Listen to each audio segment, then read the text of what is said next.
Halo Tribuners, salam jumpa di Tribun Ambon hari ini, sebuah program berita yang menyajikan informasi terkini di Maluku. Bersama saya Tanita Patesina dan inilah Tribun Ambon hari ini. Kita mulai dengan berita pertama.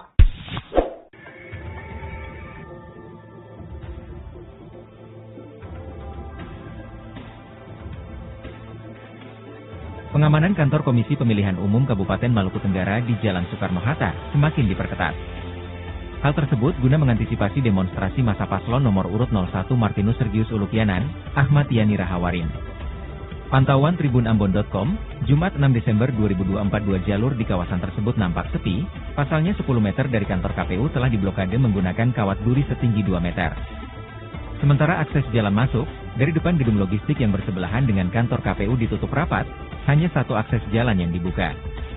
Kendaraan pun harus memutar dari depan stadion lantas melewati perum untuk bisa masuk ke dalam kantor KPU.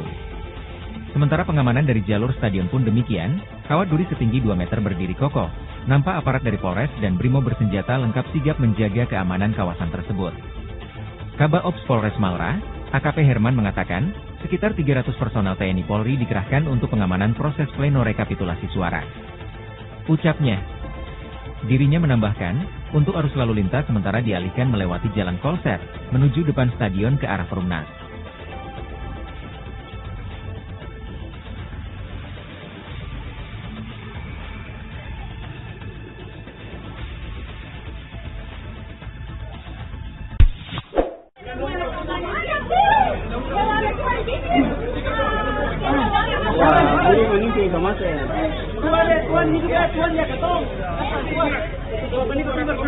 Setelah dipolisikan dan melalui serangkaian proses penyelidikan, Nonce Alona Peti alias Ona Peti kini berubah status menjadi tersangka.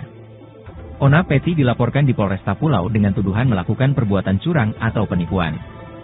Dalam surat pemberitahuan perkembangan hasil penyidikan, nomor SP2HP-804-12-2024 Reskrim disebutkan perkara dengan laporan polisi nomor STTLP-B-438-11-2024 SPKT Ambon Polda Maluku telah ditingkatkan statusnya dari penyelidikan ke penyidikan. Menurut pelapor Leo Rehata kepada sejumlah media di Ambon, Kamis 5 Desember 2024. Kalau dalam SP2HP itu, kasusnya sudah naik ke proses penyidikan dengan diterbitkannya surat perintah penyidikan nomor SP-173-11-2024 Reskrim, tanggal 7 November 2024. Merujuk pada SP2HP, Leo menuturkan laporannya telah ditindaklanjuti oleh Polresta Ambon berupa serangkaian proses penyidikan yakni dengan melakukan pemeriksaan terhadap saksi-saksi, melakukan penyitaan dokumen, melakukan gelar perkara penetapan tersangka, melakukan pemanggilan terhadap tersangka. Sebagaimana diberitakan sebelumnya, Nonce Alona Peti alias Ona Peti dipolisikan oleh Jacob Ernst Leonard Rehata di Polresta Ambon 7 November 2024 lalu. Ona Peti dilaporkan oleh Leo Rehata atas tuduhan dugaan tindak pidana penipuan atau perbuatan curang sebagaimana diatur dalam pasal 378 Undang-Undang Nomor 1 Tahun 1946 tentang Kitab Undang-Undang Hukum Pidana. Dalam laporan polisi yang terregister dengan nomor STTLP-B-438-11-2024 SPKT Polresta Ambon Polda Maluku itu, terkuak dugaan tindak pidana penipuan atau perbuatan curang itu terjadi pada bulan Agustus tahun 2016 lalu di Jalan Said Perintah Kelurahan Ahusen, Kecamatan Sirimau, Kota Ambon. Dikronologikan, pada bulan Agustus tahun 2016 pelapor dan terlapor bertemu di rumah Bapak Hanspea, kemudian terlapor mengungkapkan keinginannya untuk mengajukan gugatan perdata atas tanah yang saat itu didiami terlapor.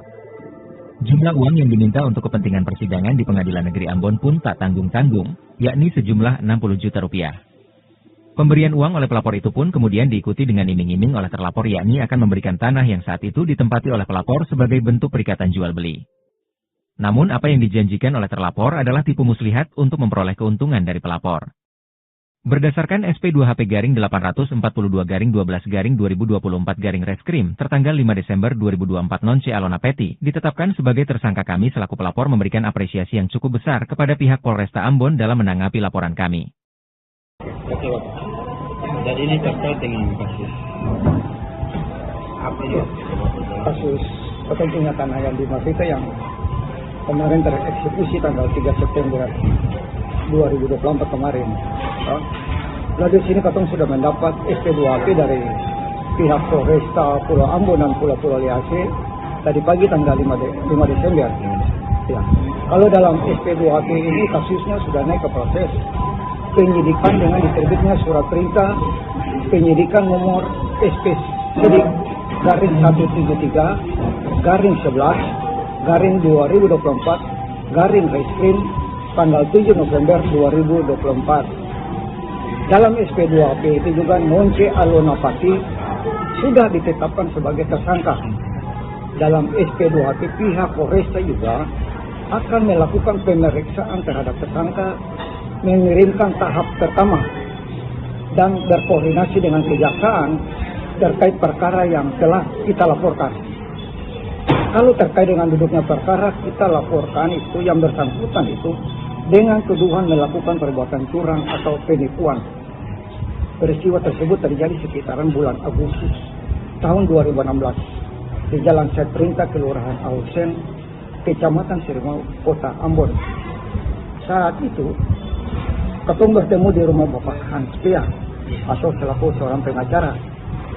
Karena itu sampaikan dia butuh anggaran untuk mengajukan gugatan atas tanah yang telah kami diami.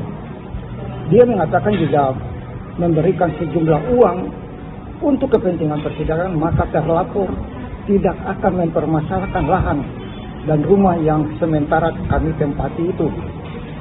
Terlapor saat itu lantas membuat surat pernyataan pada saat eksekusi dari Pengadilan Negeri Ambon, rumah dan tanah kami termasuk dalam objek eksekusi.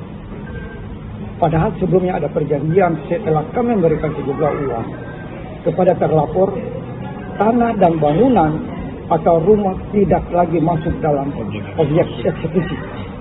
Ternyata lain, tereksekusi. Itu mungkin maksud dari tujuan Ketum untuk melaporkan Nonce Alonapati kemarin di polisi. Itu saja. Untuk perkara ini yang laporan di Polres ini Bapak Don diperiksa juga? Beta sebagai saksi dan beta sebagai saksi. Beta sebagai beta punya ipar dan beta punya kakak juga sebagai saksi. Semua sudah diperiksa dan pemeriksaan itu juga sudah keluar SP2HP yang kemarin yang Ketum sudah dapatkan ini. Iya. Jadi dalam perkara ini Bapak Don punya rumah semua sudah eksekusi nih?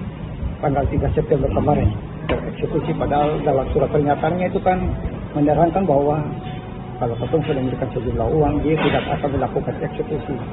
Ternyata dia melakukan eksekusi. Kira-kira uang yang sudah dikasih itu ada harapan untuk Bapak Don untuk kembalikan ke sini? Beta uang itu beta tidak mengharapkan, beta cuma mengharapkan beta punya tanah dikembalikan. Iya, karena dalam perjanjian itu bukan uangnya beta minta, beta minta tanah. Tanah dan rumah, ternyata dieksekusi tanah dan rumah yang beta tempati. Kenyataannya itu. Yang eksekusi kan dong itu, yang tersangka dong itu. Iya, eksekusi tersangka ini.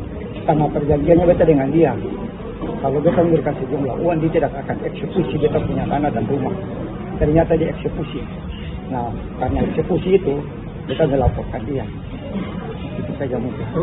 Untuk yang eksekusi itu ada bukti surat atau apa begitu, dokumen apa begitu, ada bukti terkait itu ada surat pengadilan kan dari yang untuk yang di kalau surat terkait pernyataan dengan apa yang dikasih uang itu Bro.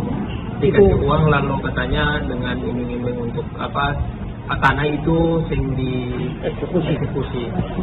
Itu berdasarkan surat pernyataan antara beta dengan Nonce Alonapati, bahwa dari surat pernyataan itu beta memberikan sejumlah uang, Nonce tidak akan mengeksekusi beta punya tanah.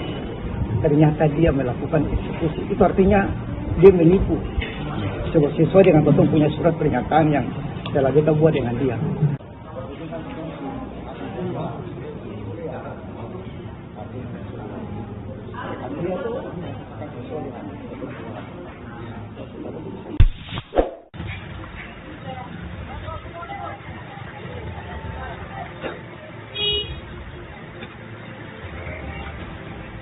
Sampah bertebaran di sepanjang bibir pantai kawasan Pasar Mardika, Kota Ambon. Pantauan tribunambon.com, Jumat 6 Desember 2024, terdapat bermacam jenis sampah yang didominasi plastik kresek hingga kemasan makanan. Mila, salah seorang ibu rumah tangga, mengaku cukup terganggu dengan kondisi tersebut. Katanya, tak hanya merusak pemandangan, bau busuk juga menyeruak hingga mengganggu kenyamanan saat berbelanja. Menurutnya, Sampah itu sudah lama bertebaran dan tak pernah dibersihkan. Dia pun menyayangkan kondisi itu mengingat gedung Pasar Mardika tampak megah, sementara pantainya begitu kotor.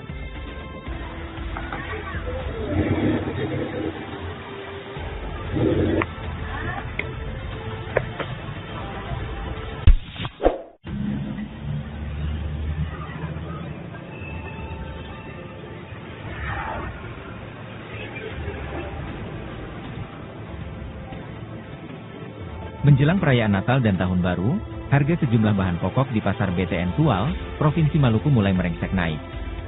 Terpantau hari ini, Jumat 6 Desember 2024, harga cabai rawit ini dijual Rp100.000 per kilo.